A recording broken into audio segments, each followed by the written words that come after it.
好啦，等等人进来啊。果然他现在就是2个小时就把我踢走了啊。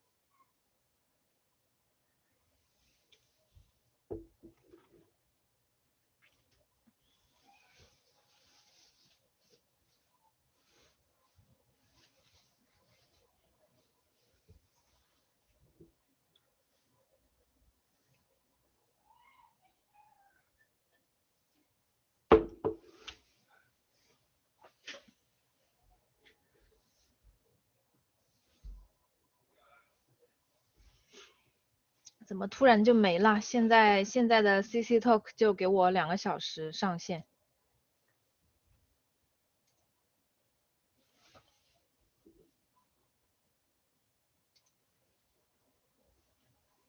今天晚上的这个能跟上吗？然后这边这只眼睛啊，左边的这只眼睛是大家课后自己再去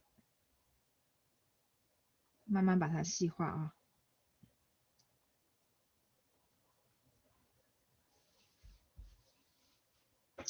我就是把你们容易踩雷的点先给大家提前说好，就是这个地方啊，很多同学容易在这个眼裂的这个高低上面啊，容易出问题。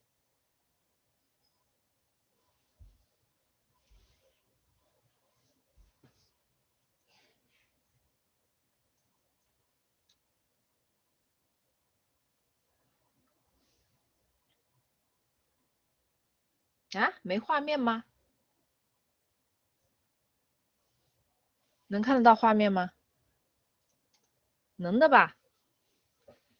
我已经那个了呀，我已经分享了呀。你们能看到画面吗？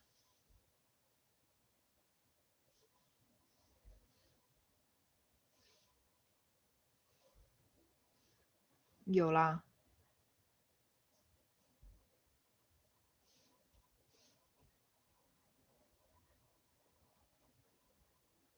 像这种眼皮的转折啊。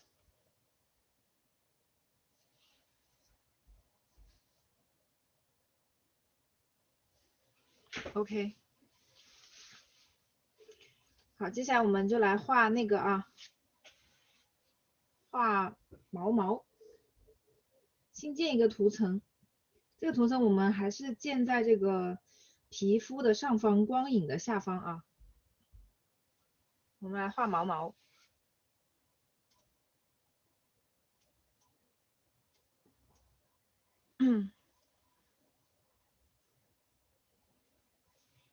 哎，我是不是得把你们的那个还是放到这里来啊？聊天窗口。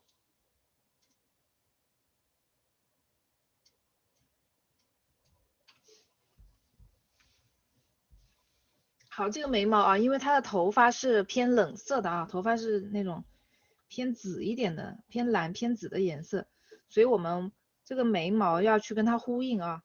就正常来说，大多数人可能会觉得画眉毛就下意识的会用那种棕色啊，用什么颜色去画它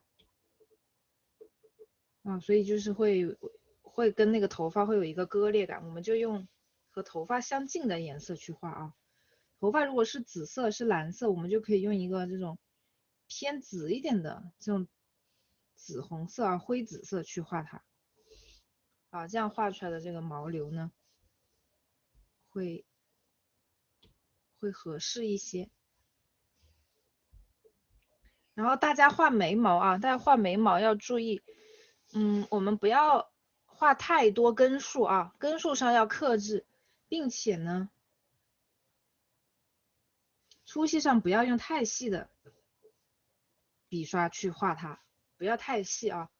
你既然根数要少，你就不能太细，你的眉毛不能够比最细的头发丝，还要细，也不要比睫毛要细啊。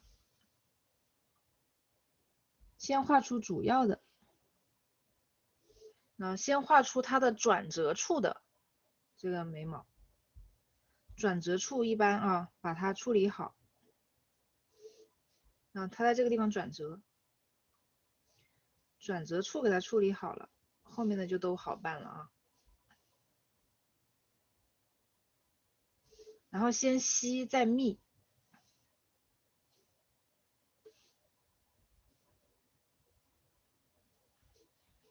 那我们也可以啊，加入这种用铅笔套装里面的1.0，加入这个毛毛的肌理感。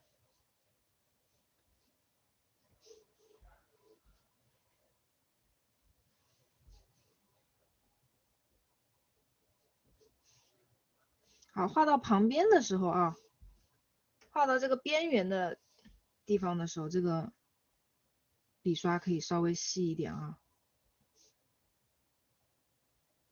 然后我们不要把眉毛每一根当成一根去画它，我们也可以用画睫毛的方式。你看，我们在每一根的末端或者在中端加入一些它的家族、它的好朋友啊，这样的话它就会形成这种效果。就是它的开头可以有好几个，开头可以是3根、4根、5根、6根啊，也不用5根、6根，2根、3根、3根、4根，但是它到后面它整体是一簇单独的啊，就不会出现那种每一根都是一个独立的，最后在那里疯狂打架。在我们的毛流啊，就更有秩序感啊。好，画到前面呢，画到前面的时候，我们就可以把这个眉毛往这个暖色的方向去偏了啊，让它暖一点，然后饱和度高一点，然后淡一点。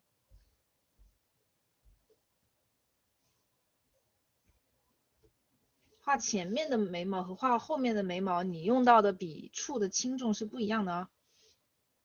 我看一下周野的那个清楚一点的图，它的眉毛的长势，你看这里是竖起来的啊。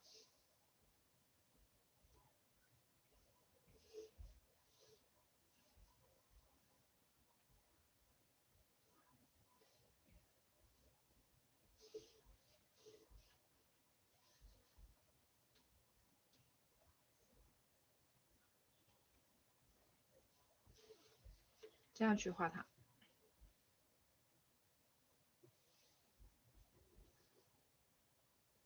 加深，然后用冷一点的颜色，在某一些重要的，你像这种转折处啊，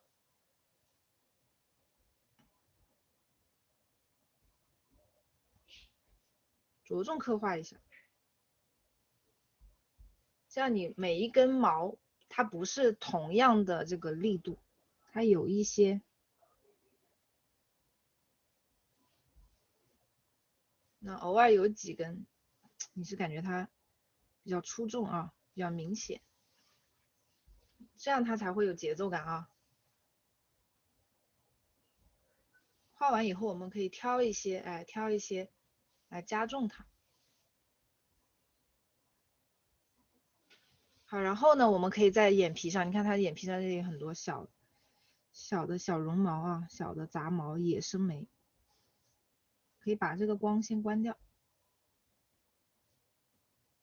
野生眉在画的时候一定不要急着画的很密一片片的去画它啊，我们还是先把范围给它铺上，先吸，再密，然后偶尔也可以有一些粗的去衔接。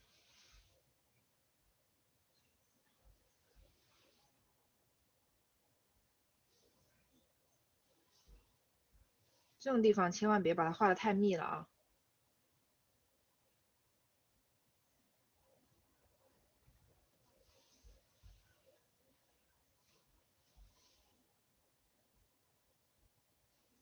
你看我越是到接近大部队的时候，越是会加重某一些根数的这个加重力道。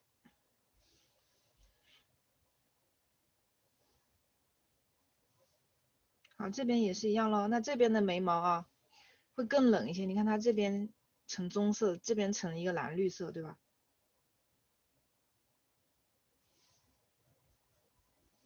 而且它那边呢，理论上来讲啊，从摄影的角度来讲，它也属于一个焦外了。你看，什么叫焦外？就是焦点之外啊，焦点之外，因为它的光圈很小的很大的话，它的景深很小很浅，它会聚焦在这只眼睛，另外一只眼睛基本上是虚焦的。在画画的时候如果有的人有这种摄影意识，他可能会处理成一个清晰一个模糊，那样更有层次感啊。但很多时候呢，大部分画插画没有那么的，在这个方面没有那么的那种布局感的话，就会把两个眼睛都画的比较清楚，也是可以的这属于惯常的套路。好，这边稍微再压细一点啊。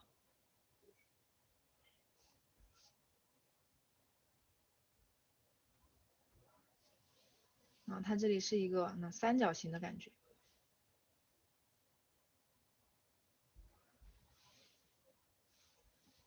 好，然后我们来画睫毛。睫毛的话是这张比较清楚啊，它还有一个比较清楚的睫毛。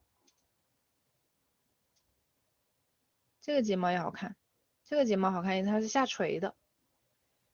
然后刚刚我们那个这只眼睛捞歪的这个眼睛，所以你们看我们画一张图啊，如果是我自己的话，我会找很多的参考。但是你说具体你是照着哪个图画的呢？像我们这张是有照片的，如果我是自己在原创的话，可能都没有一个这样的照片，所以都可能不一定会有一张这样的照片啊。那我的参考图会很多，但是会很零碎。我可能每一个具体的环节，某一个具体的部位，我都会去找其他的，甚至是开一到2个、3个、4个参考图去画一个部位啊。所以说画画你要问有没有参考是有的，但是你问是怎么参考的，那不一定是照着某一张照片去描去所谓的照抄，不一定是这样的。但是这个是我所讲的我的那个原创的一个步骤一个心得的分享，对于基础班的同学来讲，你们了解一下就好了啊。但是大家还没有到原创的程度，就是也没有必要。我们要画照片的话，就是可以以这种我画原创的思路，把这个参考图的范围再拓宽一点，让你很多东西参考图是为了什么？为了让你把有的东西观察的更仔细、更全面画的更准确，或者是在有一些可以自由发挥的地方，比如说像瞳孔对吧？虹膜的颜色这些东西有一些东西可以自由发挥的地方，你会多一些你的灵感来源。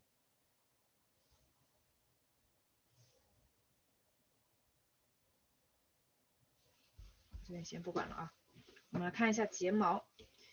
睫毛我也还是画在眉毛的这个层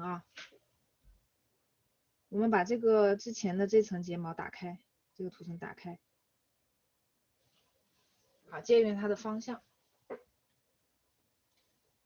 它这个是蛮垂的如果你想画的翘一点，像这2张图它都是翘的，我这个是直接很垂。你要想翘一点，你就得把这个地方画的短一点都可以。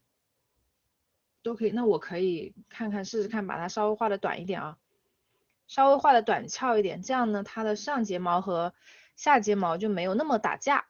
上睫毛和下睫毛不打架的话，我就可以分别把上下睫毛都刻画的再那个清楚细致一点。好，那就把它的不透明度再降低一点隐隐约约有一个方向的参考就行了。好，画睫毛还是用这个1.0的笔刷用1.0的笔刷。然后睫毛我一般呢就是吸这个眼线的颜色，然后把它加深往右下方走，把它加深1号，用这个去画它。好，我先用一个稍微略粗一点的，笔刷把几根主要的走势给它画出来。这个睫毛是这样走的你看从中间，然后到了后面它要垂下来的所以后面这几根垂下来的这几根我要先把它定下来。它是下垂还是带一点点翘，你们可以自行安排。像我这个如果是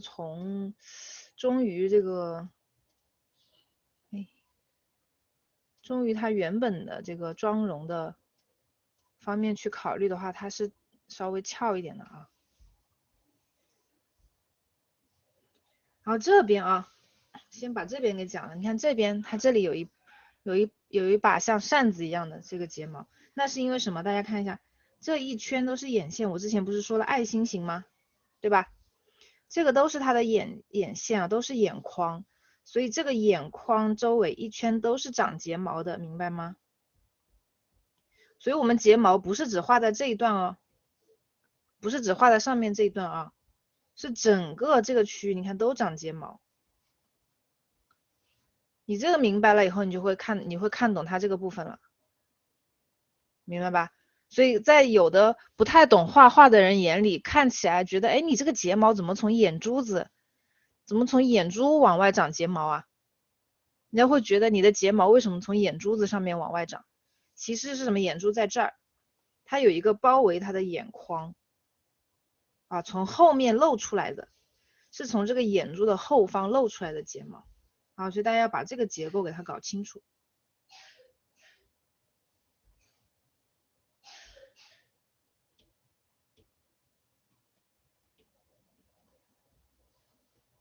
还用这个颜色啊，把这边的睫毛，你看这边的睫毛啊，先把它的走势，我看看这边有没有另外一只眼睛，还没有。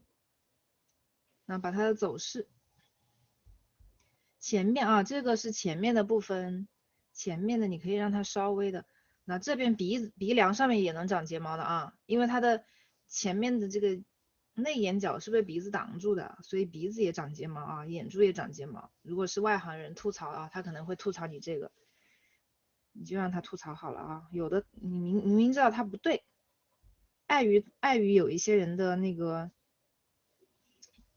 啊，他的那个知识面又没有到达这个啊，没有到达这个宽度，所以就让他们自以为是的去评价好了，没有必要去争论啊。你自己清清楚楚知道你画的是什么，你是有科学依据的，你是观察到了的，所以没有必要和那些认知不如你的人去争论，特别是在他不想输的前提下啊。好，其他的部分先画出主要的走势啊，然后再去把它这个加密的这个过程先不用着急啊，把它的根部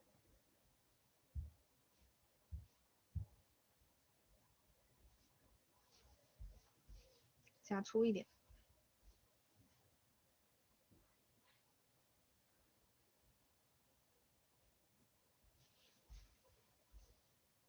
好，下睫毛待会儿再画啊，换一个颜色再来画。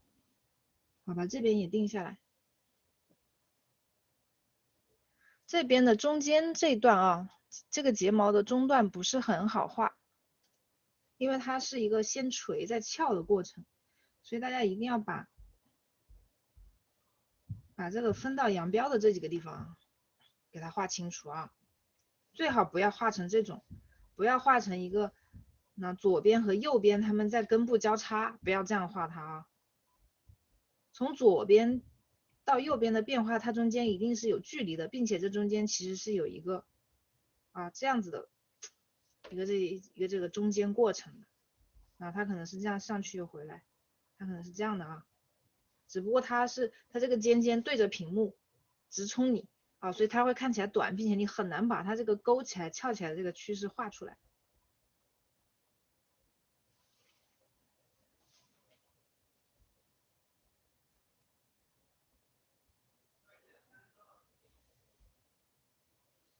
放大它观察一下，所以中间这几个你会觉得挺短的啊，是因为它直接对着你。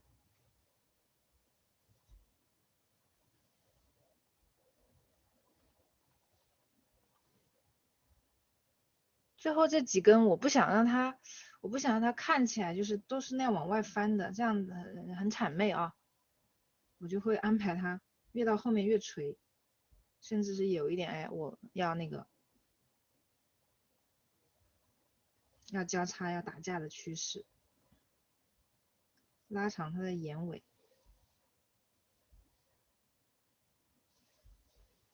好，前面往前翻。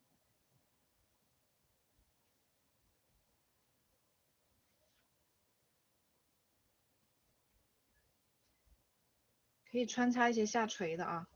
就我们画睫毛，你想让睫毛灵动，你就得给它画一些不同的角度，就是要有一点凌乱啊，是要有点凌乱才能够灵动的，过于整齐是很难灵动的。然后越是这种垂的就越长啊，翘的它会短一点，特别是它的对着你翘的话，它就会短。它如果侧着啊，侧着翘的话，它就会长。它对着你翘，它会短一些。好，接下来用一个饱和度稍微高一点的、浅一点的颜色去画下睫毛。下睫毛也是啊，你看这个下睫毛好长啊，注意它的走势啊。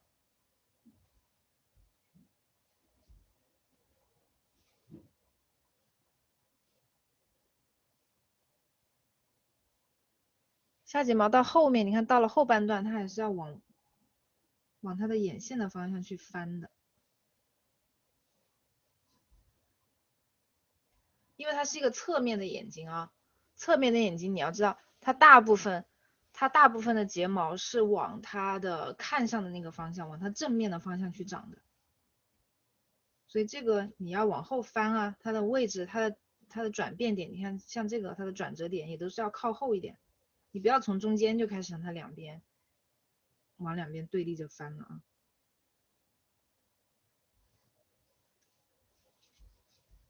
好，这边也是，这边的下睫毛侧面了啊，到这个侧面你就画出这个睫毛的生长趋势了。你看它是先立起来再往外翻，把它这个下睫毛的这个趋势画出来就会很生动。同样的啊，同样的这个下眼线它也是往后绕的啊，往后包过去的，所以它也是看起来眼珠啊都是会长睫毛的。所以这个侧面的眼睛，这只眼啊，它整个睫毛是全部包住的，上下睫毛它都是会连在一起的，这条线啊都会长睫毛，中间是分不开的啊。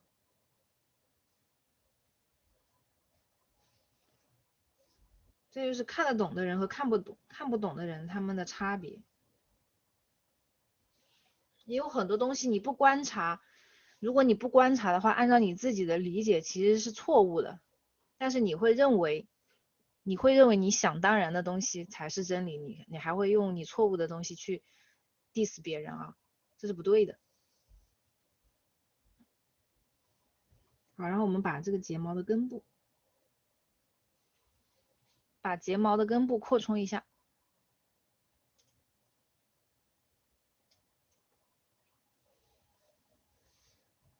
用一个细一点的笔刷啊，扩充一下睫毛的根部。这个时候我可以把这个辅助图层关掉了啊，它影响我。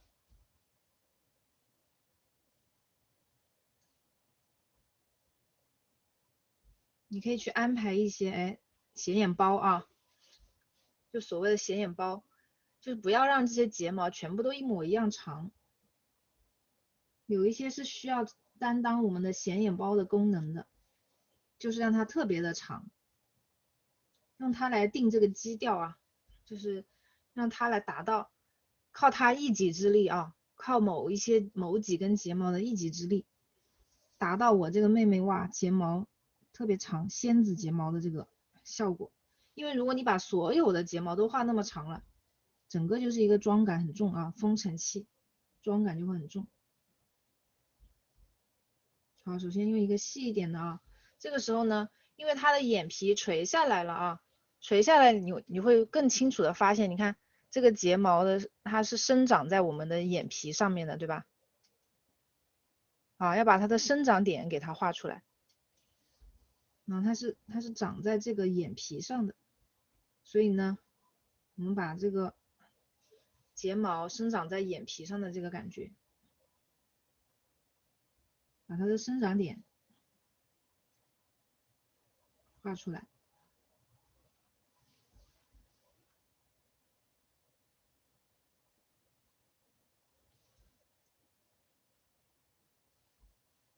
这边也是一样啊，但这边因为这边的眼睛我没细画，所以大家画这只眼睛的时候细画好了，再把这个睫毛调整一下啊。然后用更细的笔刷去画一些浓密的部分啊。这个时候我们用更细的笔刷去修这个尖尖啊，或者是在中间穿插一些。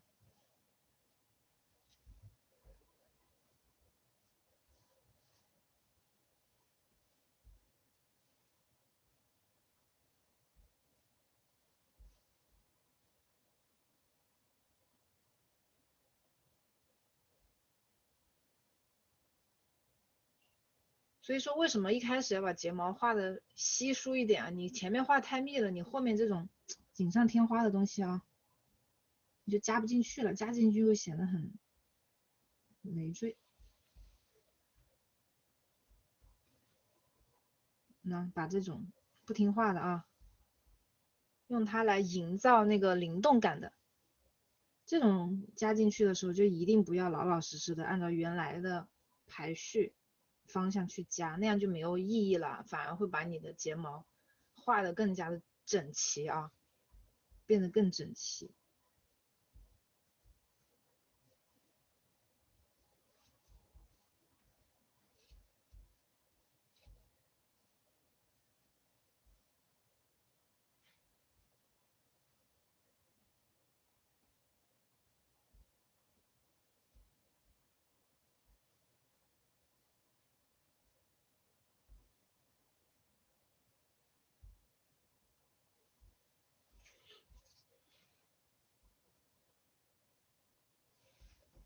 这边的睫毛上个长度啊，你们不要觉得这个睫毛画的长是夸张啊什么的，首先画画就是可以夸张，其次呢，你们都不知道真人都卷成啥样了是吧？看我前面给我们翻那个参考图里面，有的那些真人啊，睫毛真的已经长到逆天了，画都不敢那么画，都不敢那么长，所以当你发现真人都能长成这样的时候，你更应该大着胆子去画啊。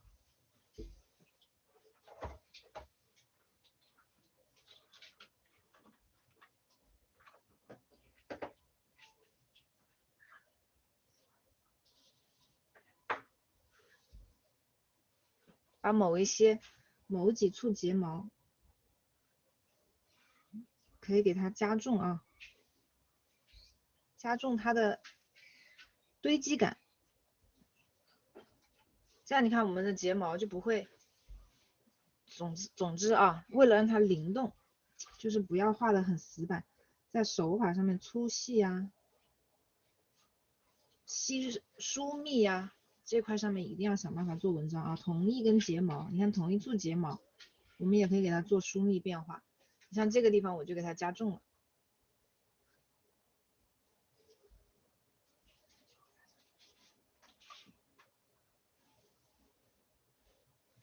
好，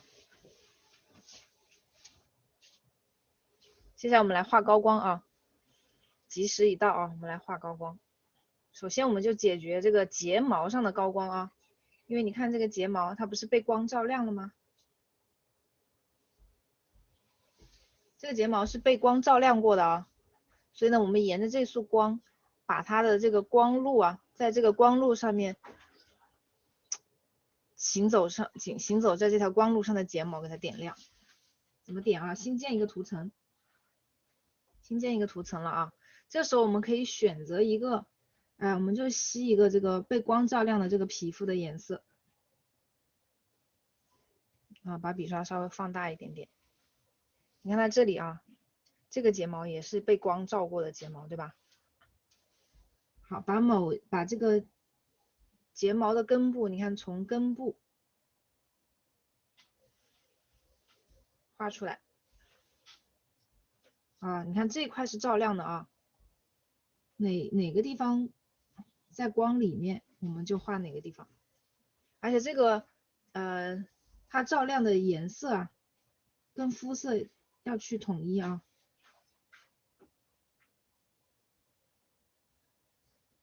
这个跟肤色统一，其实应该把这个光斑给它关掉，要不然它还是会越照越亮。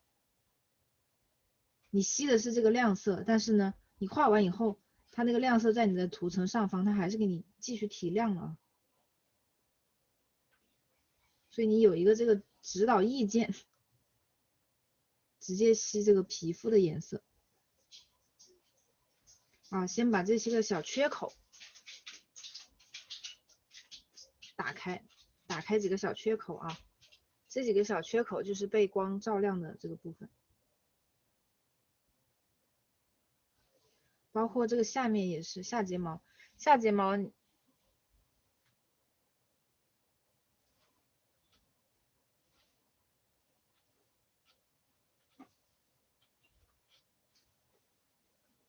也是啊，把这个吸这个皮肤里面，先把这个缺口给它放出来，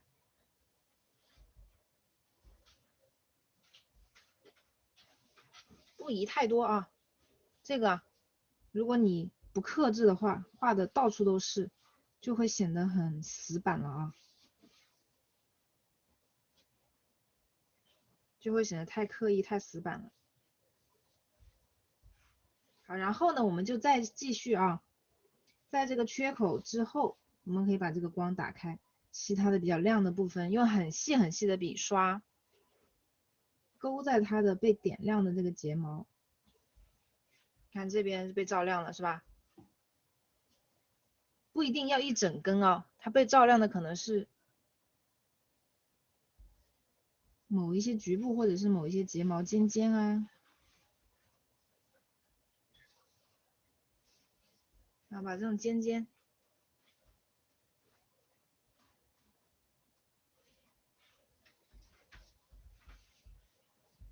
我给它画顺一点。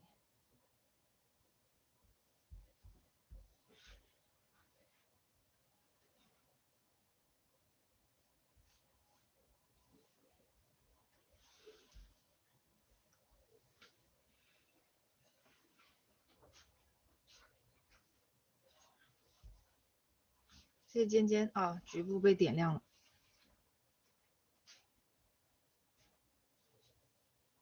下睫毛也是啊，有一些睫毛是被局部点亮的。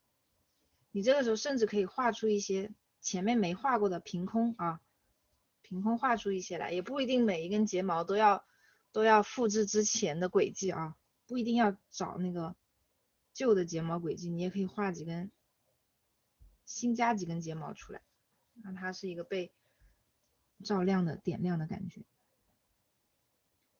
然后在亮的地方把这个光啊给它加重、加宽。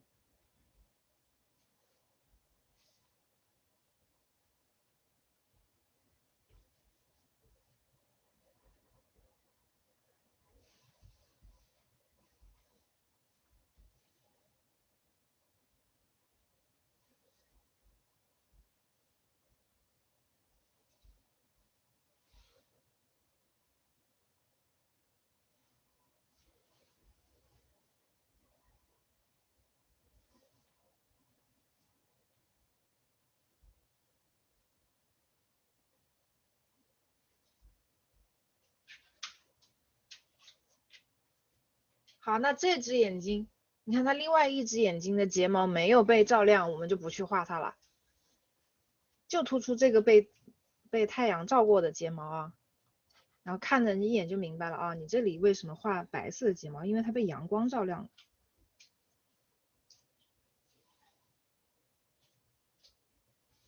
然后呢，它有一些亮的东西，我们现在可以把它再往提亮一点，有一些亮的地方，它会有一个那种小高亮那种小光斑，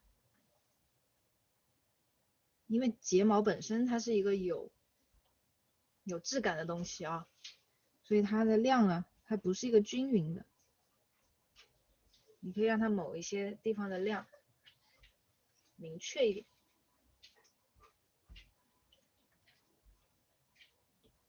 好，这个就是睫毛的高光了。这边其实眉毛也可以来一点高光啊，眉毛的高光我们就稍微低调一点。把这些被点亮的眉毛，给它画几根，在这个区域就好了。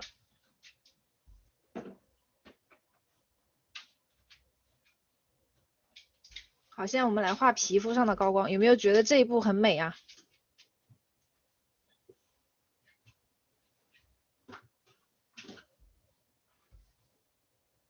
所以为什么就是我经常给我的学员们说，就是我们画头像就好好画头像。其实光一个头像啊，你把它画细了，画好看了，它里面足够多，你要做的功夫啊，你要做的工作足够多。就是有的时候你不一定要贪图一个很完整的或者是很丰富的构图。你比如说像这张图啊，它的构图对于我们这个眉毛的细节来讲，它其实都是属于多了。如果我们如果最后把这个部分截出去放出去，它其实是足够吸引人的，对吧？但是如果你带一个很大的场景啊，又是一个很完整的构图，还有服饰妆造什么那些，那这种细节其实画了有点浪费，那是有点浪费的啊。你要放的很大，你要专门把这个局部截出来，人家才 get 得到。你不然一张这样的图，人家一眼 get 不到你这些神仙睫毛的啊。所以其实我个人是觉得画画呀，你不一定要大而全，小而精，有的时候反而更动人啊。好，现在我们来画它的那个其他部分的高光，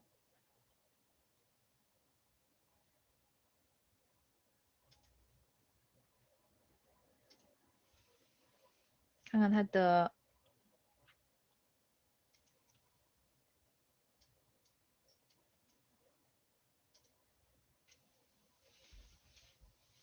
好，这个高光我们就新建一个涂层，在它的皮肤上方，在皮肤和睫毛之间啊，然后用细节刻画笔刷来画高光。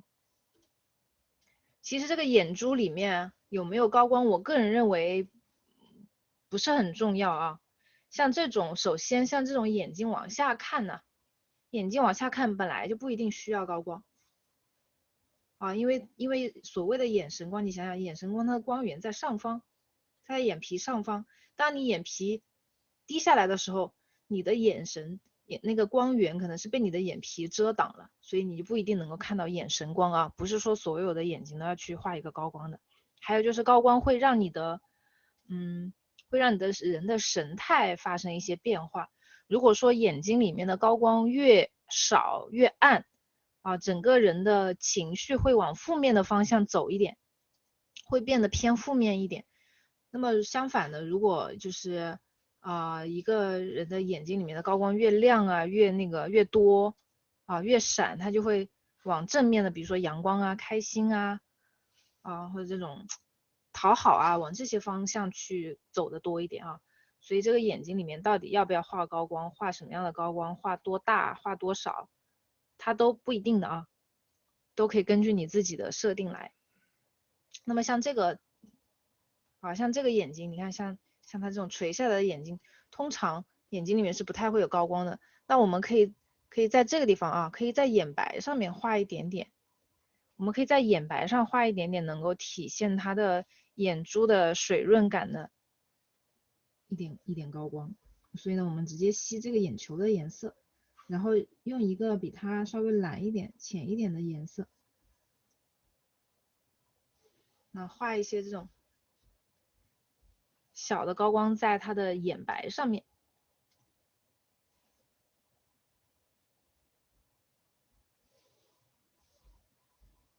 注意这个高光呢，还要避免跟睫毛去打架，你画了以后可能人家也感受不出来啊，就不如不画。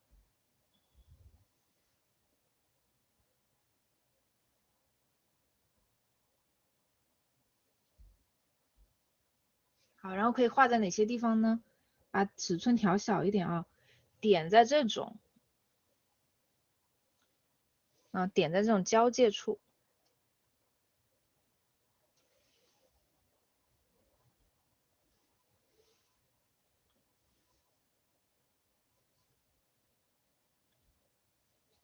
点在这种它本身就挺水润的地方，营造一个这种水润的眼睛的感觉啊。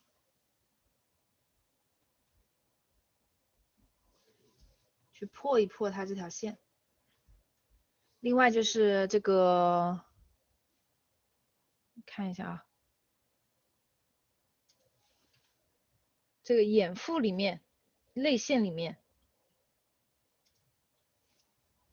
我们也可以画一点这种小高光。像这个啊，比如说你看这个眼珠，它这里对吧？这些小高光，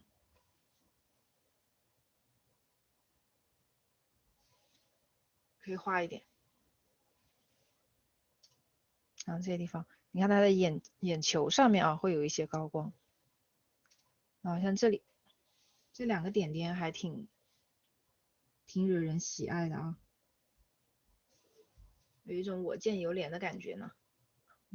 你看它也是一个下垂的，你看真人的睫毛都长这样了啊，真人的眉毛你看都长这样了，我们画居然不敢画。好，然后高光呢，同样的啊，给它一个小的包裹感，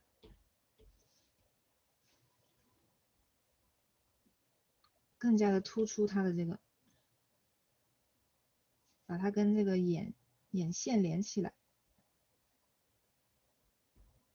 在高光的底下给它衬一个重色。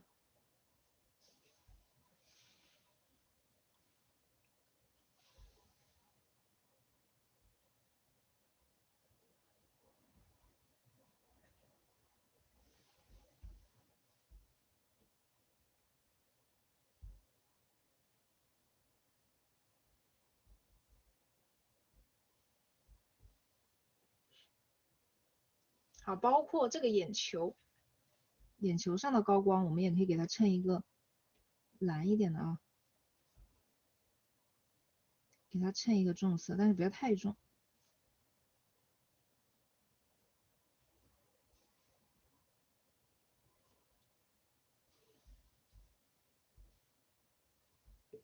然后有的地方给它放开。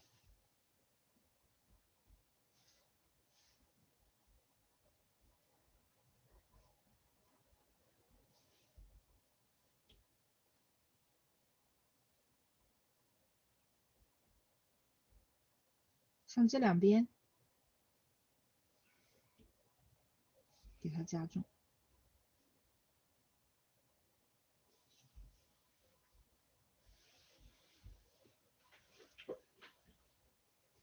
好，这是眼睛上，然后它的这个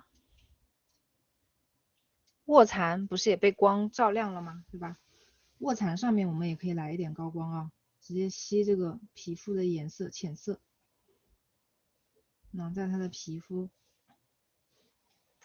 肤上面画一点这种卧蚕上面点一点这种小高光。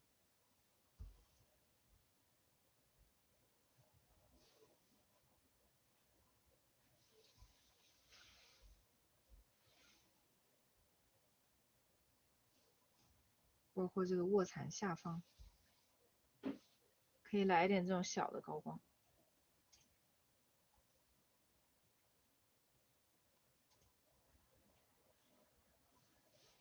然后像这个卧蚕啊，这个那个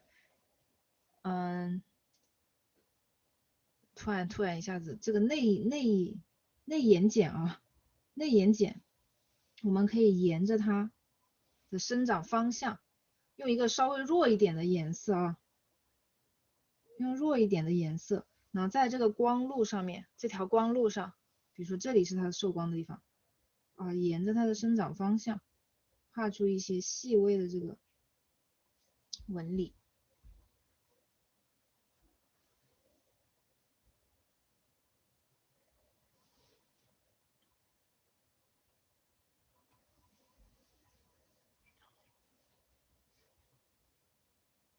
然后甚至这个高光还会给它产生一个导引啊，眼皮上也可以啊。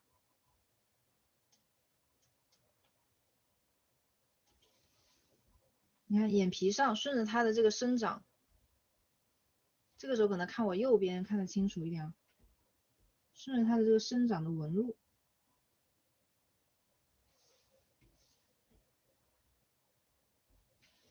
点上一些高光。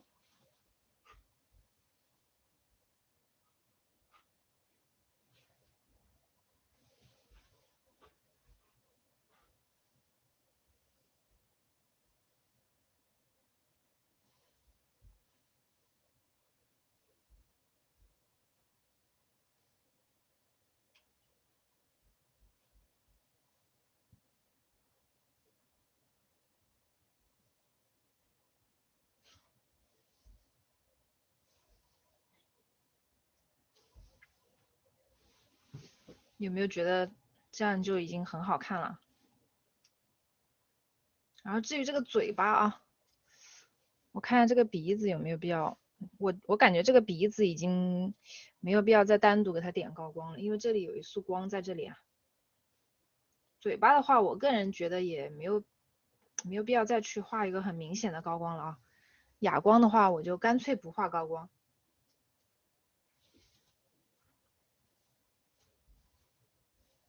那其实这张脸到了这个程度就 OK 了啊，其实就 OK 了。好，然后我们可以在这个头发这个图层，给它的头发丝来一点高光啊。那这个头发丝被光照过的地方，这个时候我们可以错开一点啊，因为它高嘛，它的位置高，它不一定必须得在这个光路里面啊。然后这个头发丝可以用这个1.0啊，带点肌理的，我们把某一根头发丝给它点亮，某一段，那这段不够亮。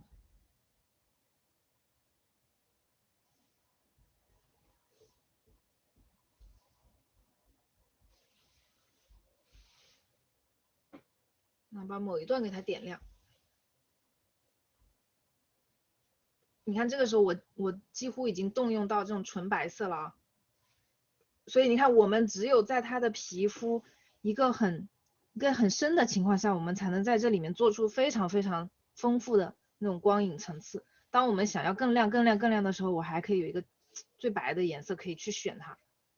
如果你一开始就用一个这么浅的颜色去画皮肤啊，像画水彩一样，你根本没有办法做出这么丰富的这个光影的层次啊。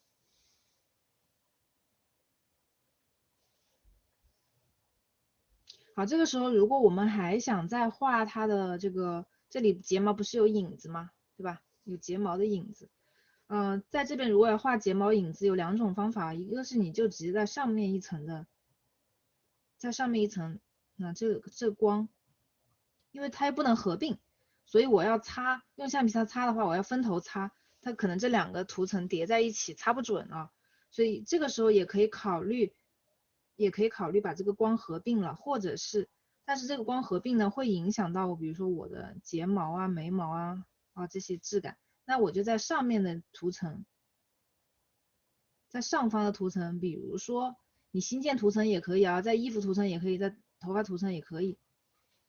这个时候就不拘泥于什么图层了，你就吸一下它周围的颜色啊，吸一个它周围的颜色，吸跟它最接近的颜色，用这个细节刻画笔刷画出睫毛的影子就好了。你看，直接画出来啊。影子大家知道，影子是不需要跟你的本体形状一致的，影子是可以被拉长的，大家对吧？知道吧？这个影子，歌词里面也都说过啊，影子是可以被拉长的。特别是当你的光和这个被投射物体它有角度的时候，角度越小，这个影子是越长的啊，所以我们可以画出这种长长的睫毛影子，长长的睫毛影子啊。然后呢，这个影子也不需要跟它一一去对应啊，也不需要你画的太细啊。这个影子你甚至可以比睫毛画的粗，只是为了有一个光影的效果啊，拉长，然后画粗一点啊，不要画那么密，有几根示意一下就好了。所以你看这一段画完以后会显得很多细节啊，蛮精彩的。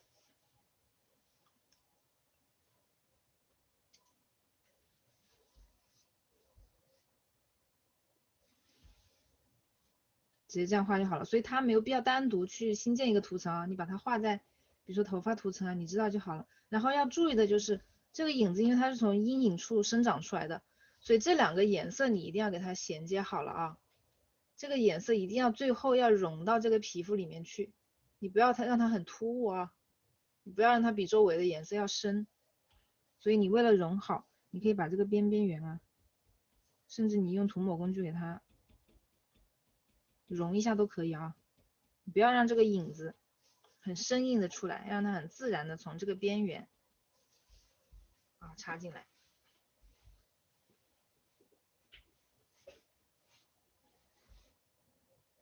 好，如果你还想给嘴巴画上一点点高光啊，高光图层在哪来着？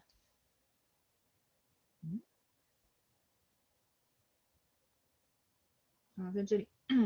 如果你想给它嘴巴画一点高光的话，画一点那种哑光质感的高光，我们就不要太那个啥啊，不要用太亮的颜色去画它，就比嘴唇的颜色稍微淡一点点。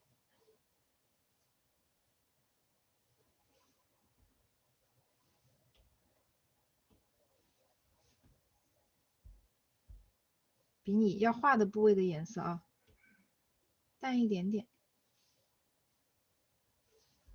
画在这个上面就行了。我个人其实是觉得不用画的啊，如果非要画，来示范一下，不行我们就把它擦了，不行咱就这个高光也不是说非画不可。当然画画的过程嘛，有的时候你需要试一试啊，你需要试一试才能确定你要不要，所以可以试一下。这里嘴唇这里勾了一点点。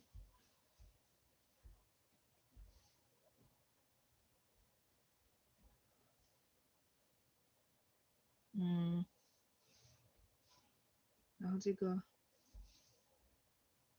下嘴唇嘴角这里啊，然后嘴唇上面，如果我们要画的话，轻轻的画一点就好了，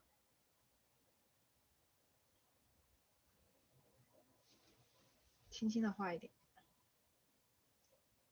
但是我个人认为还是不画了，就这样，没有高光挺好的啊，有高光还显得油腻了。耳朵大家自己回去把它画完，可以吧？耳朵，因为它这个耳朵也比较明显，然后耳朵因为大家长得差不多啊，你们也可以找一个任意的你觉得好看的耳朵去画它。接下来我们就把它的饰品的部分画完，因为这个饰品啊是这样子的，你看它这些很多都是重复的材质啊，只是不同的形状而已，所以呢我就不全部给大家演示啊，就演示一些局部的部分，然后大家举一反三。好，饰品这边我们首先用这个细节刻画笔刷把它的边缘给它收拾干净。比如说我现在来画这朵花，啊，我把这个线稿再找出来，好，把它的这个边缘收拾干净先。像这种东西，你想要细也可以细，因为它有一个直接的参考物在这里。所以这个东西我没有必要说一步一步带你们画的很细致，因为这个东西说白了你照抄就行了啊，你只要观察，你看你先把它的结构搞明白，它是个什么玩意儿，然后它你像这种地方有的翻转啊，对吧？有一些翻转，有一些前后关系等等的。然后受光呢，我们也没有去做一个新的处理，所以很多东西啊，你观察画面里面的那个照抄就好了，因为颜色我们已经设定好了。对大家来说，加入这种装饰啊，最容易出问题的就是颜色的设置上面。比如说上一次的课程，有的人画一个新的妹妹，对吧？你画一个金发，第一次的课啊，你那个金发就不是她的颜色，就是你从一个外面的体系啊找来的一个颜色跟它不搭。所以最重要的是一开始的选色一定要选准，后面的细节你就根据我教大家的方法啊，怎么加深这些颜色，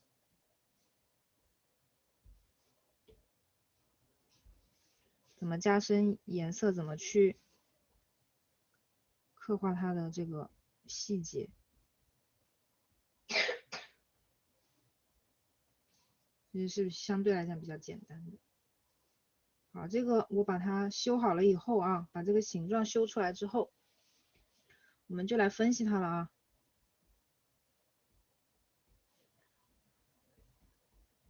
首先把它的明暗给它定下来，你看这里有的地方亮一点，有的地方暗一点。那这个暗一点的颜色我们可以怎么办呢？因为它是有点透明的嘛，我们就吸这个头发的颜色，吸这个头发的颜色，轻轻在它的上面扫一扫，得到了一个新的颜色，你再次选它啊，你再选它就变成一个二级颜色了啊，你就用这个颜色去画你觉得这个画面里面比较重色的地方。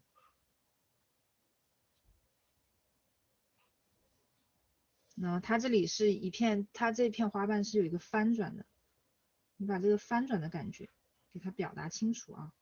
这时候可以修一下，然后一点一点的往上加深。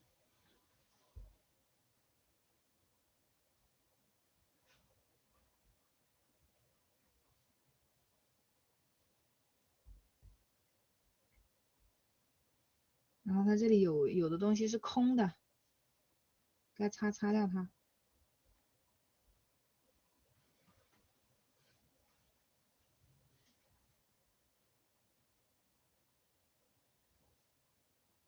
盘一下这片叶子的逻辑，对吧？这片叶子的逻辑。然后这里面是有一些绿色的颜色，我们把这个颜色加在里面。那画出一点点它是叶子嘛，那就画出一点它叶脉的走势。画成这样其实已经可以了，你想更细，你可以藏一点别的颜色进来，在它的根部藏一点这种蓝色，对吧？这些地方也可以藏一点颜色进来。然后我说过最好的方法啊，你想区分块面最好的方法就是什么？加线条。然后它现在还是一片混混沌沌，你想让它清楚一点，给它勾个线就好了。在勾线的时候一定要注意啊，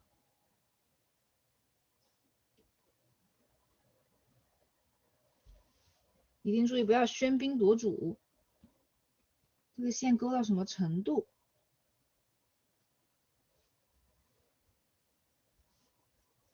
细致到什么程度，我们要按照整个画面的这个效果来。你看这里，给它勾过线以后，对吧？把这几片叶子的关系给它盘一下，剩下的呢，这种上下层遮盖关系啊，就可以像画头发一样啊，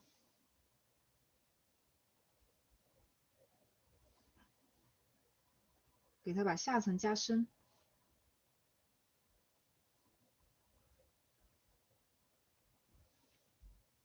就好办了。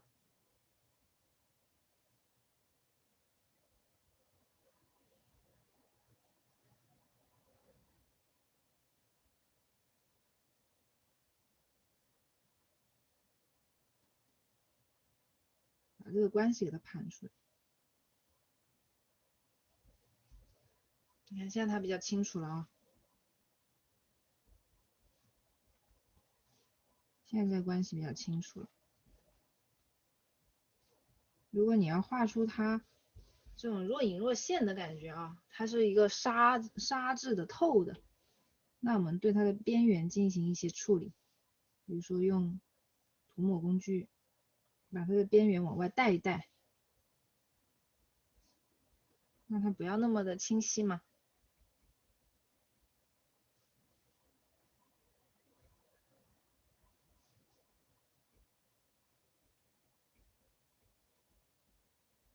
然后呢，因为它是透的我们画的时候，你不一定非要把它擦成一个半透明的状态，对吧？那可以怎么样？可以你把底下的颜色给它吸上来，把底下的颜色吸上来，画在这个里面，它看起来就透了。所以有的时候透不一定是你这块被擦掉了，只是你把这个颜色给它融进来。好，然后我的建议是啊，像这种饰品啊什么的，它也不是一个主要的聚焦的地方，所以就勾边啊，不用勾得太死，你就把这种有穿插关系的啊，有穿插关系的给它搞明白就行了。剩下的你甚至可以给它糊一点，你看用这种虚一点的啊，虚一点的方式去把它这个边给它画了。只不过不要太乱啊，笔触不要太乱。那这样看起来比较自然啊。如果你把这个边抠的太死太硬的话，就觉得你这坨东西跟你的头发跟你的人都是分开的，因为我们头发是用的一个，也不是用一个根根分明的画法，对吧？头发是用一个朦胧的画法，所以跟头发相衔接的这种材质啊，也可以画的朦胧一点，然后藏一点颜色进去，就 OK 了啊。你看带上这种笔触，藏一点这个颜色，就已经可以大功告成了。你不需要去细抠，抠的越细越违和，有的时候。所以大家画画一定是要有大局观的啊，一定要有大局观。像这种地方你对它越认真啊，越那个什么，效果越差。好，然后来教大家画金属。金属怎么画啊？我这边可以新建一个图层，在它的下方。这个头发我把它合并吧，我把这个鬓角啊和这下面这个刘海的这个图层给它合并了。好，新建一个图层，垫在这下面画金属。金属呢，我直接啊用意识流的画法，我选择一个硬边一点的笔刷，在这里我可以用3月更新里面有一个叫实线笔刷，看到了吗？找到这个笔刷啊，给你们10秒钟找一下。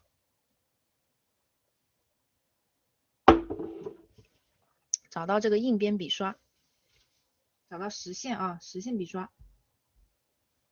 然后金属啊，大家不会画的原因主要是什么？质感和颜色啊。你们觉得它是个金色，然后你们对于金色的认知呢是有偏差的啊。一让你们选金色，你们就会这样去找一个金色，对吧？你们觉得这就是金色，你们觉得这就是金色，你画下来会不会觉得格格不入？所以还是啊，我反复强调的一点就是我们画画，你选任何的颜色，你首先忘记它的名字。忘记它的名字啊，你不要说它是绿色的，还是金色的，还是紫色的，还是一个什么白色，通通忘记它本身的名字，你只看关系，啊，只看它和我们画面已经存在的所有颜色的关系，这个体系的关系。所以你要在这里面画一个金色，你首先看它跟皮肤比，对吧？把它跟皮肤比，它是不是颜色其实跟皮肤蛮接近的，看到了吗？你看，如果跟这个耳朵比，蛮接近的一个颜色，那么我们就可以直接选皮肤。选了皮肤以后，至少在明度上面你就不会跑偏了，你就不会去选一个这样的颜色啊。好，在耳朵里面选一个这样的颜色。好，接下来就是色相了，你让它稍微金一点，有金属质感一点啊。我们可以让它跟皮肤拉开差距，就让它稍微的黄一点咯，往这种黄绿的方向走，这种灰灰的啊，灰灰的黄黄的颜色，就是一个金色了。你看它就是金色了。这个其实有没有跟我们上一次课画那个金发的思路是一样的，对吧？接下来我们就可以走意识流啊，走意识流，用一个适当的这个笔刷的这个，用适当的粗细，那去画一些你也可以照着它的感觉，那去画一些这种弯弯绕绕啊。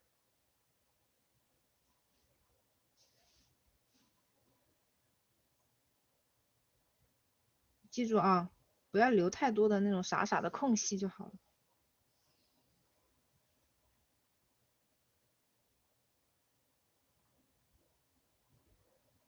就是就是古代的这种钗环，对吧？发饰，他就喜欢有一些这种卷卷的这种纹理嘛，卷云啊，卷草啊，把这种感觉给它画出来就好了。根本不需要照葫芦去画瓢，根本不需要画的一模一样啊。你看我现在随便画，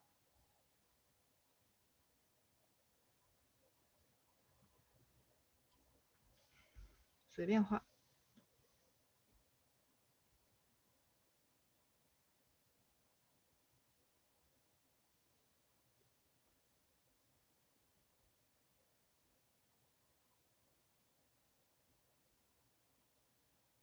尽量画的时候不要像把边缘给它修整干净就好了啊。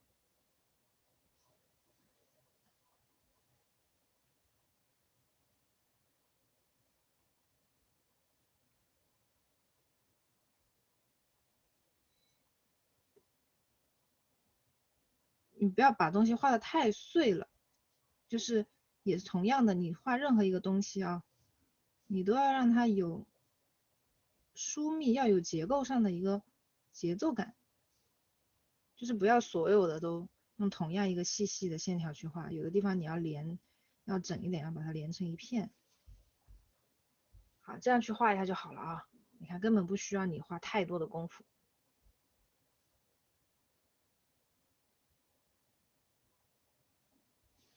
好，然后这种啊，像这种钗，像这种流苏更好画了。这种流苏来给大家看一下流苏怎么画。我们把它画的同一层啊，然后先把这个，然后用这种帕金森式啊，我最喜欢的帕金森式画法，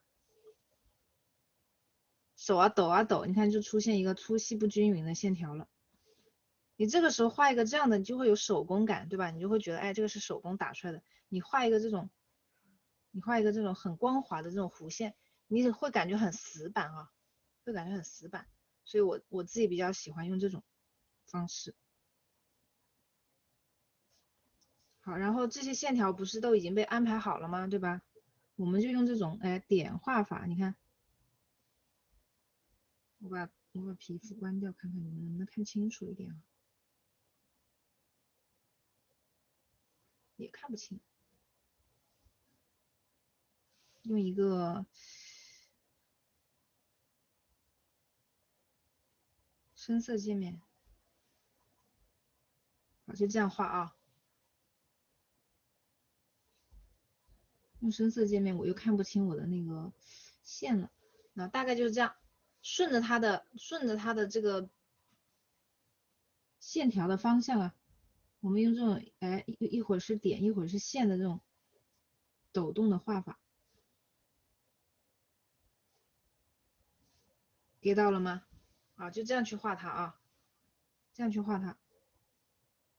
我们把这些图层拉回来，继续画，一条一条的画喽。你看这一条，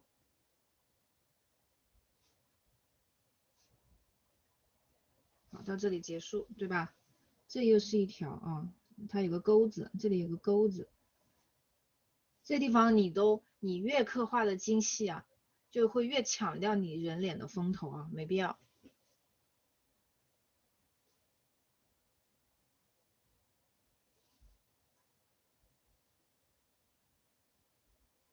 所以我选择意识流，意识流是个好东西。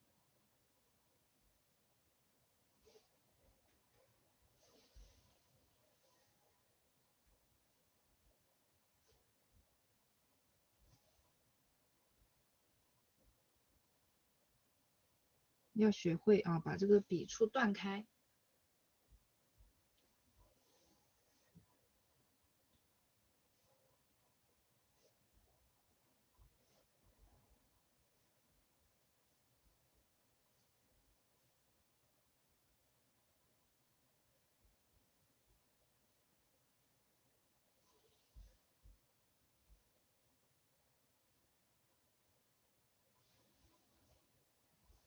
好，它这边不是也有几根吗？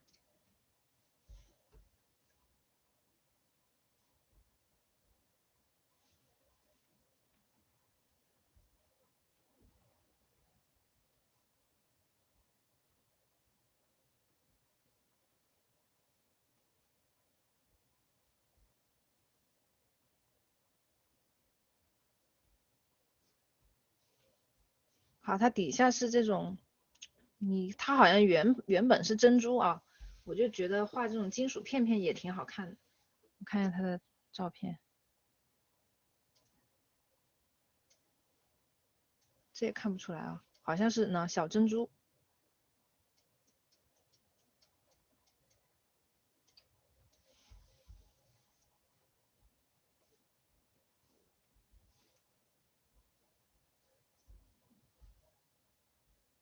小珍珠的话，我们就用一个灰一点的，跟它差不多啊，稍微亮一点点，然后灰一点的颜色去画它。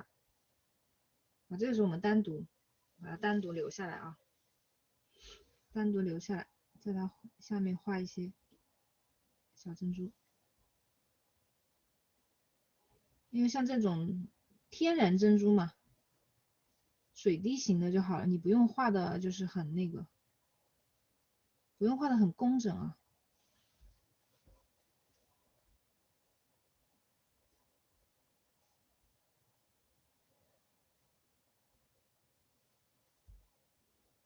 他们之间可以打架，你不要因为他们是那个一个一个的关系，就故意把他们拉开距离。有的时候你就是为了让他们在一起啊，画出这种错落感，这样才自然。好，接下来呢就是变魔术的时候了，我们给这个金属叠加一个金属的质感。我们把这层锁定，把这层阿尔法锁定给它锁了。然后呢，金属的特征啊，就是它的亮暗啊、明暗什么的会比较的对比比较强烈所以我们可以选一个，比如说我这里有个密集氛围光点，看到了吗？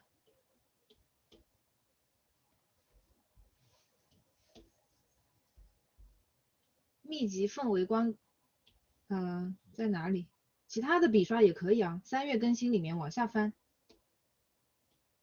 ，3月更新里面有个密集氛围光点，找到这个笔刷了吗？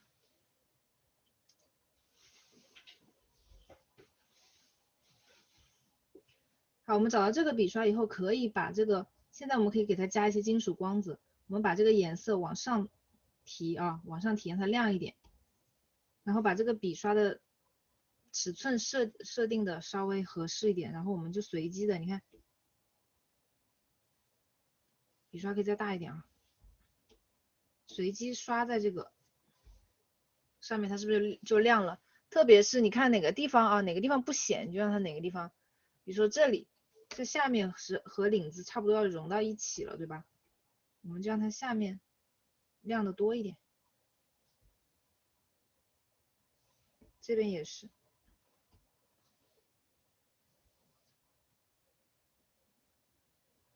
好，亮的有了，接下来我们用再换一个笔刷比如说换一个，我们还换那个好了，换这个油画过渡笔刷，或者是剐蹭都可以，我们就用那个油画笔刷吧。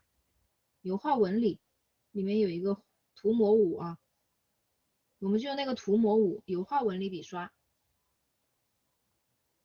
找到了吗？涂抹5画布纹理笔刷，用一个深一点的颜色。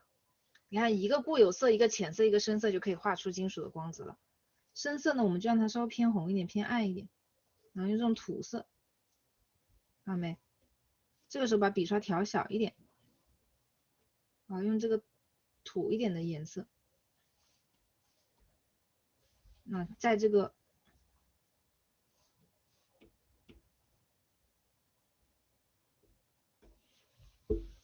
金属片片上面，局部用这种点画呀、刮蹭的这种方法，可以让它灰一点。那把这个亮色，你看看哪些地方它需要暗一点对吧？当它经过这个和皮肤接近，然后这块你如果亮的话，它是不是和皮肤很接近了？这里你就用一点暗色把它卡出来。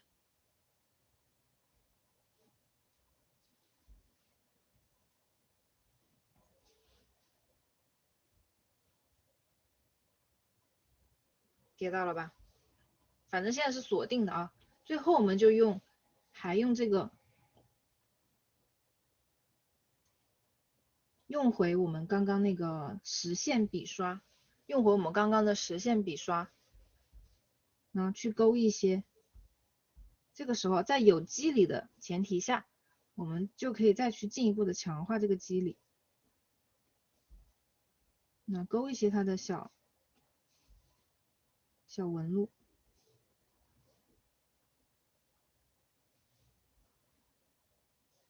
也是很随意的啊，很随意的去勾勒一些。这个像这种金属，我个人觉得画的越轻松啊，越灵动。然后这里去，啊，甚至我可以在这些地方干嘛走这种 S 型啊，点画，啊，这样去画它。或者是你下意识的，比如说这里跟耳朵，你觉得哎，它跟耳朵都已经有点分不开了，那你就在它的一侧，对吧？背光的那一侧，给它勾一点。然后像这里不清晰了，对吧？在它背光的这一侧，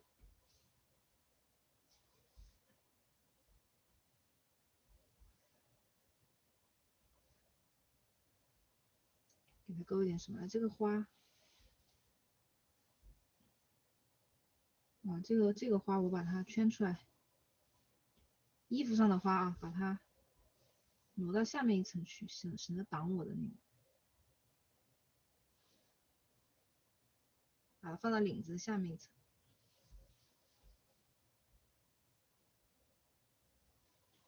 好，打开啊，然后还再用亮色，你可以用一个亮色更浅一点啊，模仿它的高光，拿去点在你需要它发亮的地方。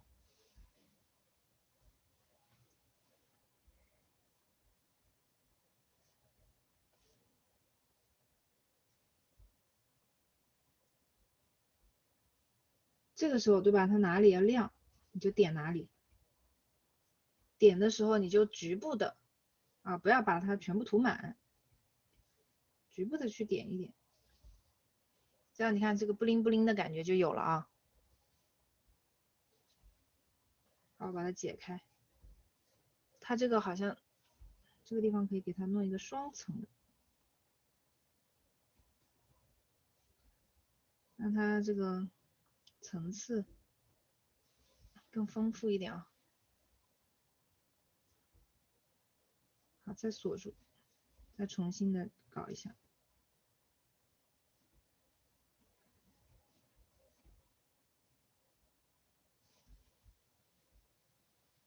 就出来了。好，然后像这种地方，你如果要跟头发去衔接，对吧？用深色画一点这种头发的，那这个花呀、头发呀，压暗一点。好，最后咱们可以怎么样？把它解开，把它的不透明度解开，用头发丝啊，用这个细节刻画笔刷去吸这个头发的颜色，直接在这个图层上面，我把这个关了啊，我把这个草稿层关了，直接在这个上面啊，画一些这种过渡啊，画点这种头发丝，它不就出来了吗？也不用这么大啊，稍微画一点这种头发丝，它就自然了啊，把它这个边缘再修的自然一点。像这里它不是从头发丝里面插进去的嘛，对吧？把这两头给它处理一下。那这边也给它处理一下，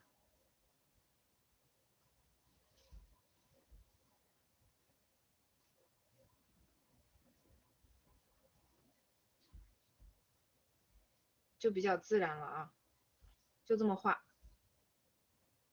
好，然后珍珠，小珍珠，珍珠呢，我会选择用这种，比如说铅笔1.0锁住它，去刻画它。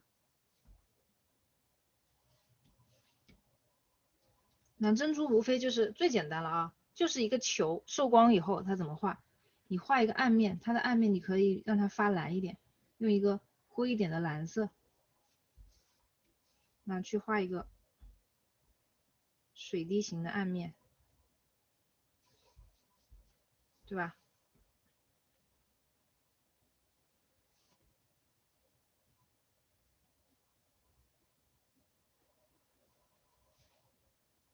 好，然后刻画一下它的明暗交界线，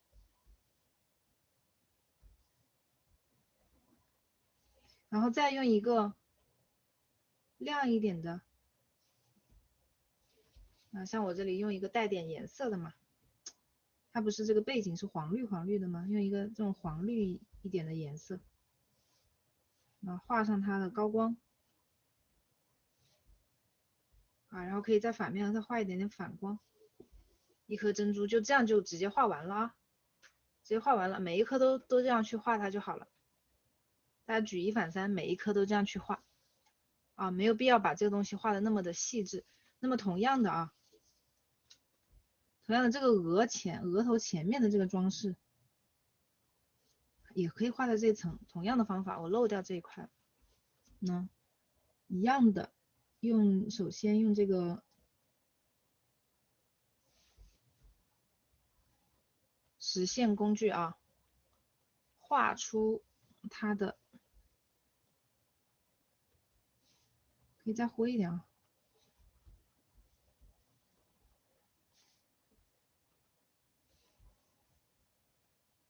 画出它的底盘，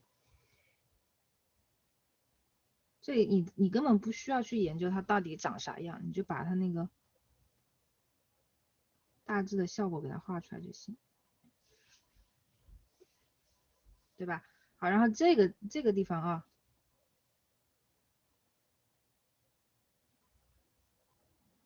这根珍珠链的这个金属链子，我们可以画的漂亮一点，因为它离这个头比较近。哎，这个链子我们可以这样子画出一根金属的感觉。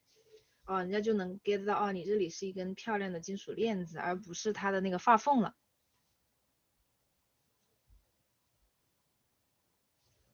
对吧？然后锁住它，用同样的方法做出光影啊，做出它的这个，你看很快就出来了啊，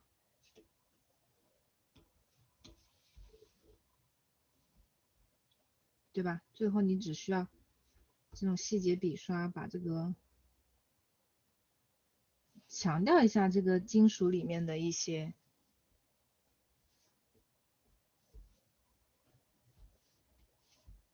亮面啊，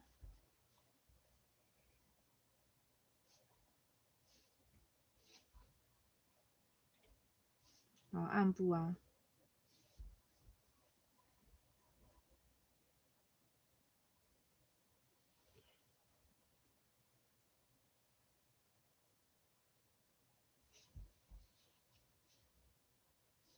这个链子，再用同样的方法画出珍珠就好了啊，画出珍珠。然后这个珍珠因为贴着额头啊，贴着额头，所以珍珠和皮肤之间是有影子的啊。这个之间的影子我们就参考这个，参考我第一节课给大家说的，或者是呢这个樱桃女孩，像这个手指啊下面这种影子啊，对吧？包括像那个玫瑰妹妹啊，像这个手下面跟皮肤接触的地方啊，这种地方会有这种影子。用这种思路去画它就好了，我就不具体的去演示了啊。你们要知道有这个东西，然后画就画在这里，画在这个金属这一层就行了。所以我们把金属的颜色画上去，一定要注意的是什么？不是说你这个金属细节要去怎么去刻画它，或者是怎样的，最关键的是你不能突兀，最关键的是你选色选对了啊，选色选对了就成功了一半，就成功了一半啊。你像它这边还有一些黄色的花蕊，看到吗？这种内部啊，那你看怎么样忘记它的颜色来选色啊？你一看这个花蕊是黄色的啊，立马你就去找黄色啊，这是很多同学选色的大忌啊。这习惯性动作一定要忘记它，你一定要根据它的本身，根据它的环境去找这个颜色。那首先我就吸它的中间，吸它中间这个颜色，把它的色相改成一个黄，而这个黄你还会发现它有一点点偏这种芥末黄，对吧？有一点点偏柠檬黄的感觉。好，找到明度色相以后，你再去把它的饱和度啊和这种明度去微调，去改变它。啊，你看你这样画出来的这个黄色，就是一个比较接近的颜色了。啊，然后这里它也是一个朦胧的感觉啊，然后用这种点画法，把它朦胧的这一片给它画出来。然后你还想要强调它的话，用3个颜色就可以把一个东西画完啊，一个固有色，一个暗部，一个亮部，然后再用一个稍微亮一点的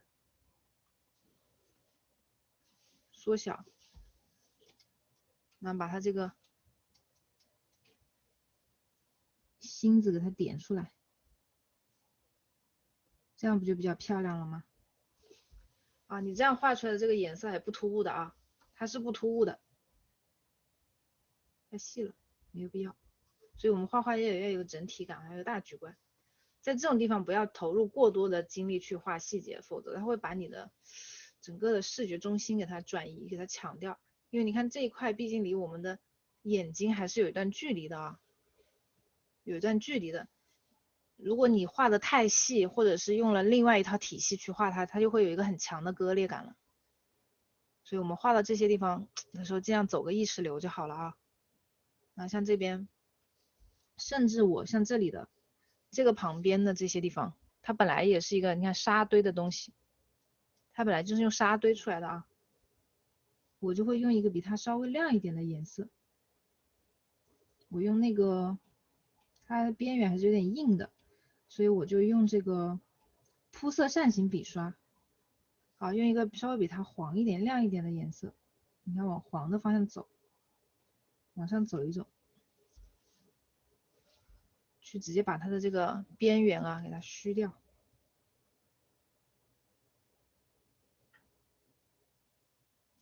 有一种它透光了的感觉，透光了啊。然后这种东西，我就建议大家也不用去单独去给它勾边啊什么的。这种东西如果你描了边、勾了边，它就会显得太那个啥了，太抢镜了啊。用这种意识流的画法，把中间用这种深一点的蓝色，这里你甚至多出现一些笔触感都没关系啊。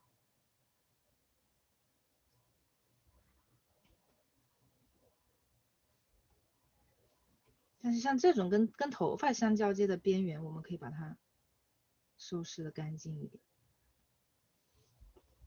颜色就这么铺啊，就是为了让它能好看一点，我们在颜色上面去做点功夫，而不是要把它的细节抠的跟照片一模一样，不要去盯它的细节。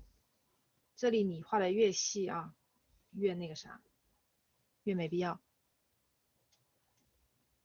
有一个氛围在就好了啊，主要是氛围。然后这里的花花啊，来给大家讲一下这种花花刺绣啊，这种东西怎么画它。你看这个脖子，我可以参考一下这张图。脖子参考这张图，把它的这个胸锁乳突肌稍微再强调一下。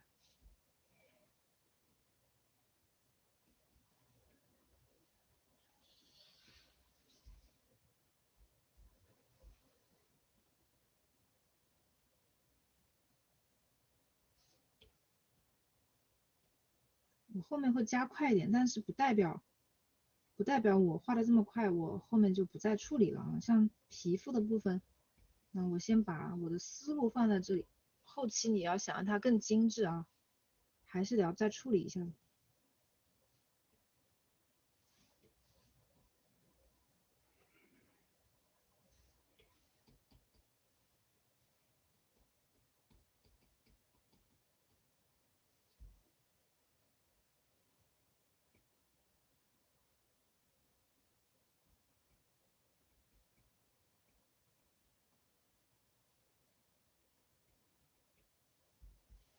好，这个花花，我们来看一下，它是属于那种刺绣的部分啊。刺绣的部分来教大家怎么画，很简单啊。我也有画过好几个刺绣的东西，其实很简单。首先呢，我们还是先把它的这个面积给它底色给它铺好。我这里是直接用涂抹工具啊，把它这个形状给它定好了。假设就是一个这么样的形状，你不需要知道它具体是啥样啊，我们也可以走意识流，完全可以走意识流啊，这种刺绣。好，那怎么做呢？用这个细节刻画笔刷去吸这个固有色的颜色，然后从深到浅一步一步。那我们先从一个深一点的颜色模仿，模仿它刺绣的绣线的这个痕迹，顺着它用一个合适的笔刷啊，合适的大小，那顺着它的方向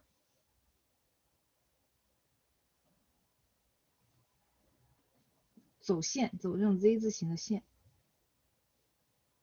那这边走完了以后，还可以再来一层。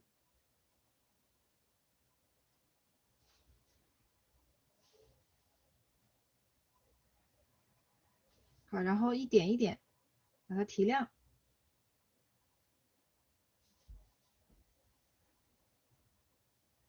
去衔接。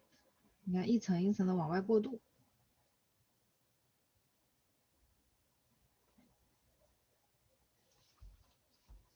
就这样往外过渡啊。你也不用每一层都换一个新的颜色。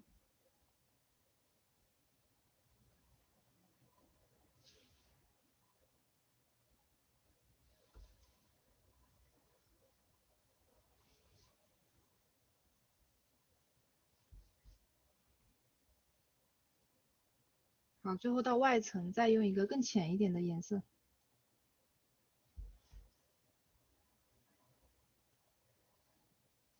可以稍微灰一点。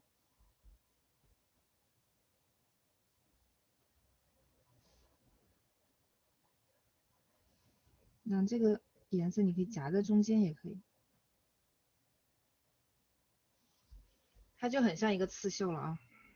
所以有的人会说，哎，你画的很多外行人看到这种东西，会觉得啊，你好厉害，你好会画细节，你好有耐心。其实你们看，我就花几分钟就画完了，这种是唬人的啊，这种是唬人的。其实最难的还是在什么？你协调整个画面，最难的是在你怎么把整个画面给它关系啊，给它调整出来。画完之后呢，为了让这个刺绣看起来更有立体感啊，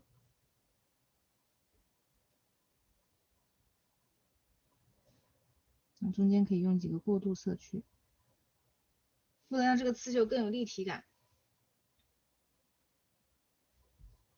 我用一个深一点的颜色，在它旁边勾一个阴影啊。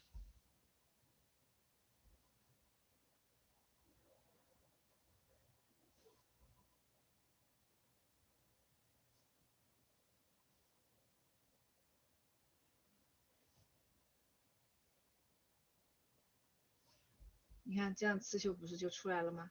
而且很有立体感，对吧？好，画完之后，你想让这个刺绣啊有那种丝线更那个的感觉啊，这中间你可以加深啊。如果是我的话，我连这个刺绣我都懒得画，就是但是为了上课啊，我还是把这些知识点都教给大家。但如果这张图是我自己画的话，这边的花呀，我可能全部都用一个意识流了。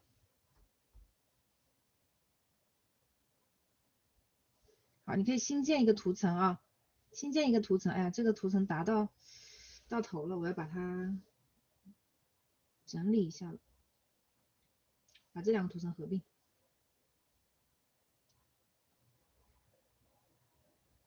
好，这两个图层合并，然后这个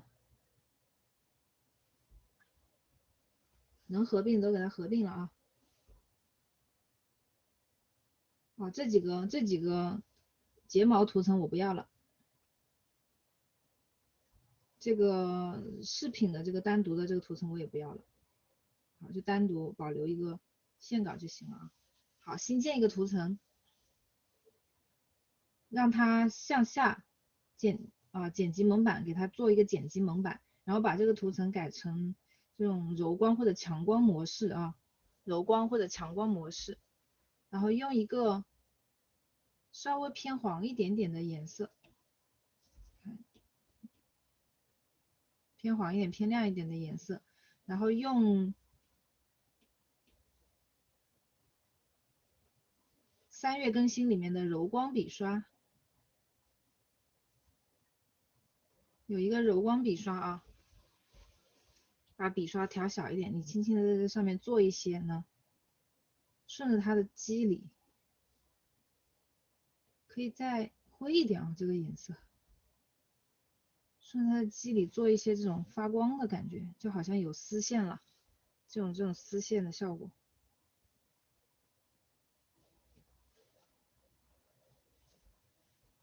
对吧？你看它就有，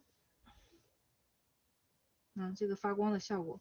同样的可以执行一个泛光的指令，你先把它做大一点啊，然后把尺寸这些调一下，调到它变成一个中间，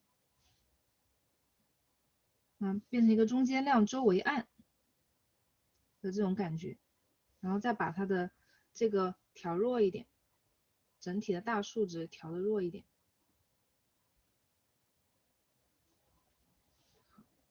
然后再调整它的不透明度。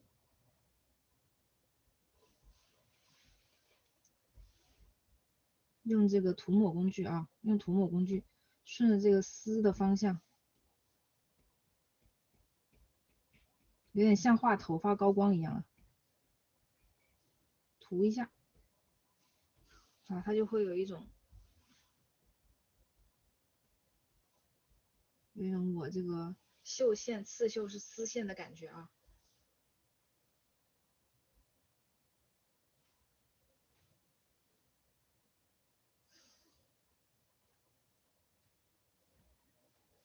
然后呢，这些刺绣的线，你如果想再继续画的细一点的话，其实没有必要那么细啊，但是教大家方法。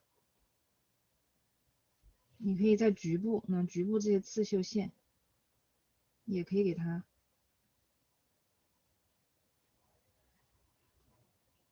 做一点类似像这种阴影的东西，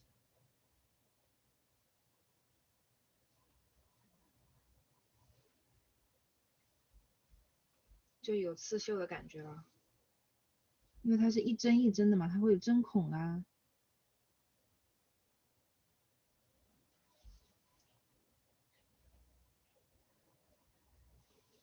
然后再把这种亮的地方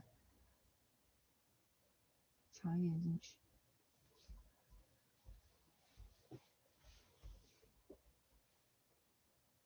像这个一层一层啊，比如说这一层在上面，你可以画出一个叠一个的那种效果。这个花瓣如果叠在它上面，对吧？这个叠在它上面，把这种叠加的关系给它画出来，好，它就更加有立体感。一个叠一个，好，所以这个大家自己去画啊。那么里面你看它花蕊的部分我空出来了，花蕊的部分是这种银色的线，是这种银色线一层一层的，大家自己去画它啊。包括你还可以自己去设计一下，你可以在里面藏一些什么绿色的叶子啊，跟它的那个呼应都是可以的，都 OK。那这张图画到这里就差不多了啊。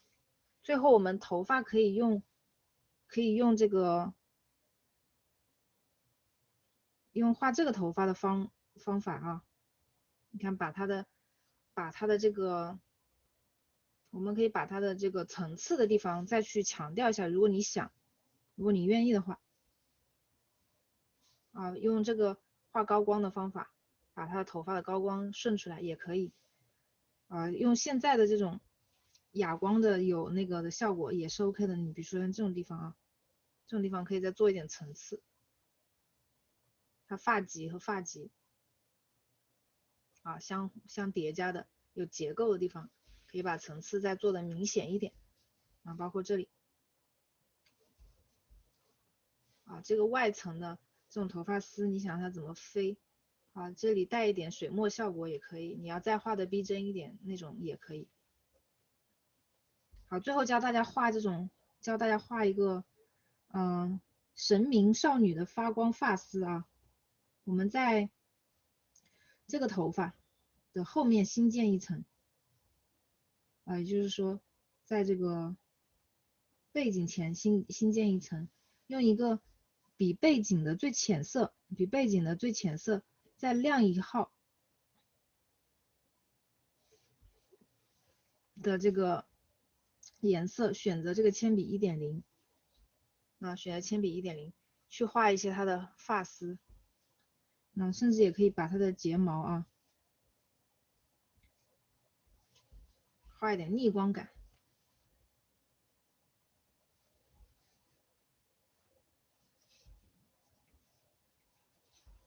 画的这种仙女发丝，神明光啊，不要太多，切记啊，这种东西不要太多，有一点就行啊，多了就乱了。大家学会一个方法啊，学会一个东西，总是忍不住疯狂的使用啊，就会让你的画面进入一个不可控的状态啊，寥寥几笔就行，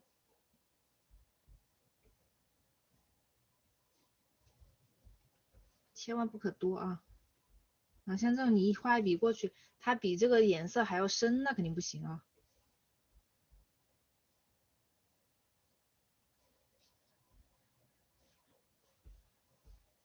给到了吗？在这种亮的地方，你就用颜色更浅的，你甚至可以用白色去画。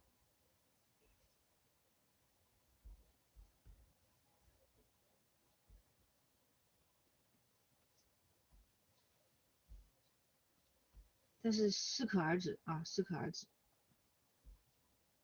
不要太多。好，那这节课啊，这个示范就教到这里了，有那味了是吧？剩下的没有新的知识点了啊，没有新的知识点了，但是剩下的内容是需要大家花一点时间好好去把它做完的啊。这里还有根项链，这里还有根金属项链啊，金属项链的画法和这个饰品的画法是一样的，啊。所以大家就用我上课给大家讲的知识点把它完成，最后还要再注意啊，一定要时时刻刻去协调整个画面啊，协调整个画面，不要让这些东西去抢脸的风头啊。你像这个金属片，这个金属这个涂层啊，我不是高光加上去以后，它显得还挺亮的吗？我可以把它整个啊画完以后，再把它压暗一点啊。但这个发丝会有影响，没关系啊，我回头把那个发丝单独再给它调一下啊，让它亮一点，或者是让它对比度用曲线啊，用曲线定一个点，然后把这个亮的点给它暗的点给它定住，然后把亮面给它压暗一点，这样就不抢了啊。曲线啊，这个曲线有跟你们讲过没？曲线怎么调？曲线呢，它的这个最低点代表暗部的明暗，最高点代表亮部的明暗。你加一个点锚住它，你在这里加一个点，那么这一段你不去碰它，那么你亮部的明暗基本上它就不会太大的浮动啊。然后你只调这个点，在中间再增加一个点，它就会在它的中部啊，在它中部和亮部的区域去变化，明白吧？所以你看这个，因为这个暗部有头发，我不想动它，我就在暗部加一个锚点，只去把它的中部和亮部给它压暗，往下就是暗啊，往上就是亮。如果我想让它最高光的地方让它再暗一点，我就直接把这个点往下拉。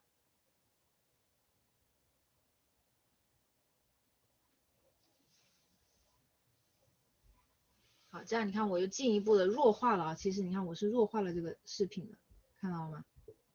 我弱化它的存在感了。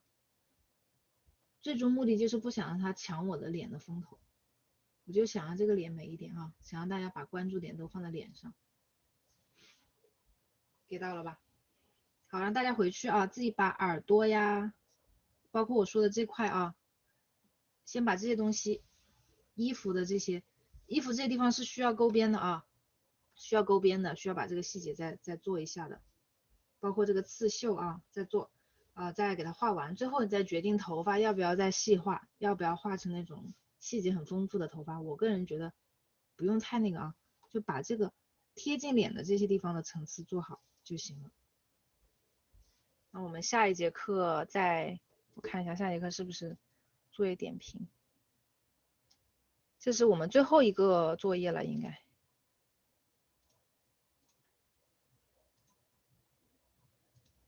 我们10号啊，后天作业点评，这是最后一次作业了啊，最后一次点评作业了，希望大家还是尽量努力的把它交出来啊。当然你们时间如果有限的话，像这些需要花时间精力去画完的东西，你们也可以先留着，先把脸优先把这个脸完成。最后一节课就给大家讲一下人体的知识啊，因为很多人除了画脸也想画身体啊，就给大家讲一下人体的知识。然后这个是最后一节的那种有知识点的课程了。然后我们15号那一节课啊，15号那节课就是一个大家的问题，就是把大家的还有一些疑问啊问题啊收集起来，包括我在其他的一些就是在绘画上面，包括一些其他的方面的一些想法啊，一些心得，再给大家分享一下。这个所谓的结课大作业是这样的啊，结课大作业是我们在课程结束之后有1个月的时间，给大家自己去创作你们可以挑一些你们喜欢的照片啊去画一些你们喜欢的照片啊，用我上课学到的知识点去画它。然后呢，在1个月之后，我会给大家设定一个时间节点，然后大家上交了以后会择优把一些优秀的作品，最后在我的社交平台上面和包括机构的社交平台上面展示出来，作为大家的一个学习成果的一个展示。所以希望大家学好了之后有1个月的时间，希望大家积极的创作多多练习。好，今天就到这里了，大家好好的加油做作业吧，我们后天再见，拜拜。